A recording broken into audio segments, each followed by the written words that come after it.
সরকারি স্কুলে ক্লাস না নিয়ে সমবেত হয়ে নাচ গানে মেতে রয়েছেন শিক্ষিকারা, আর স্কুলের বাইরে ঝাড়ু ও কার্পেট পরিষ্কার করছে পড়ুয়ারা। উত্তরপ্রদেশের মেরঠের একটি সরকারি স্কুলের ঘটনা। ছাত্রছাত্রীদের দিয়ে মেঝে পরিষ্কার ও কার্পেট ধোয়ানোর অভিযোগ উঠেছে, আর সেই সময় শিক্ষিকারা গানের তালে নাচছেন এমন একটি ভিডিও প্রকাশ্যে এসেছে। সমাজ মাধ্যমে ভিডিওটি ছড়িয়ে পড়তেই তা নিয়ে বিতর্ক শুরু হয়েছে। ভাইরাল হয়েছে সেই ভিডিওটি।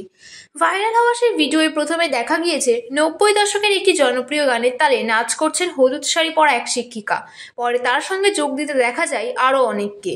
ভিডিওর পরের অংশে দেখা গিয়েছে শিক্ষিকারা যখন নাচে ব্যস্ত তখন ছাত্রছাত্রীদের মেঝে ঝাড়ু দিতে, কার্পেট ধুতে এবং পর্দা পরিষ্কার করতে বাধ্য করা হয়েছিল বলেই অভিযোগ উঠেছে।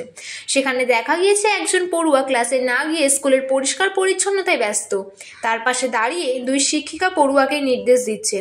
ভিডিওটি ছড়িয়ে পড়তেই সরকারি স্কুলের শিক্ষার মান নিয়ে সমাজ মাধ্যম ব্যবহারকারীরা উদ্বেগ প্রকাশ করেছেন। ভিডিওটি এক্স হ্যান্ডেলে গঙ্গেশ নামের একটি অ্যাকাউন্ট থেকে পোস্ট করা হয়েছে। ভিডিও দেখে নেটাকর্মীরা মনে করেছেন সেদিন স্কুলে বিশেষ কোনো অনুষ্ঠান ছিল না। ছাত্রদের দেখে মনে হচ্ছিল না তারা স্বেচ্ছায় বা আনন্দের সঙ্গেই দায়িত্ব পালন করছে। কিছুদিন আগেই মেরঠের অন্য একটি স্কুলে ক্লাস চলাকালীন এক শিক্ষিকার ঘুমিয়ে থাকার ভিডিও ভাইরাল হয়েছিল। সেখানে দেখা গিয়েছিল শিক্ষিকা একটি চেয়ারে বসে আছেন ও গভীর ঘুমে আচ্ছন্ন।